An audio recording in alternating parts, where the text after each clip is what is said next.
Le principe, c'est que quand les gens arrivent ici, ils viennent avec leur projet, on leur met à disposition le foncier et ils vont entreprendre leur culture du semis jusqu'à la commercialisation. C'est des gens qui ne sont pas issus du milieu agricole, c'est des gens qui reviennent à l'agriculture pour toutes les valeurs que ça représente, le travail dans la nature, être son propre chef, commercialiser des produits de qualité. Et du coup, ils s'engagent tous dans un cahier des charges de qualité et ils ont tous choisi le cahier des charges de l'agriculture biologique. Et nous, on permet de signer un contrat particulier entre l'association et eux qui s'appelle le contrat d'appui au projet d'entreprise.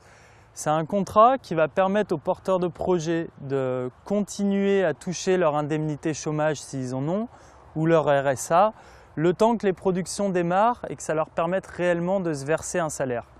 C'est notamment des financements BioVallée qui nous ont permis de démarrer le projet. Les pépinières d'installation agricole et fermières, c'est comme ça qu'ils ont appelé les lieux tests, étaient identifiés comme une action clé pour installer davantage de personnes en agriculture biologique.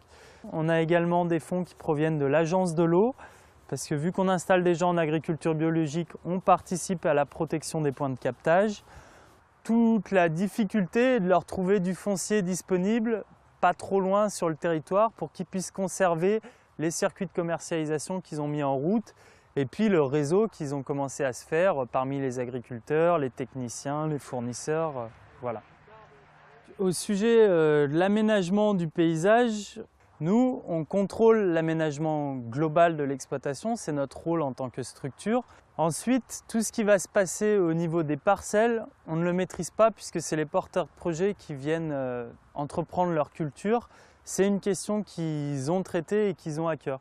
Je vois là par exemple Emmanuel, vous voyez, il a mis des fleurs sur le long de la parcelle, des fleurs ombellifères pour toutes les abeilles. Après, je sais qu'au niveau des associations de plantes, il y travaille. Voilà, lui, il est très sensible à ça. Voilà, donc nous, c'est toujours ça qui est un petit peu difficile. C'est l'adéquation entre des personnes qui vont se rendre sur la ferme avec un projet bien défini. C'est vraiment leur projet qu'on accueille ici. Ce n'est pas elles qui viennent s'adapter au lieu. Et en même temps, un lieu global à gérer avec une certaine cohérence à garder. Voilà, c'est un petit peu la difficulté.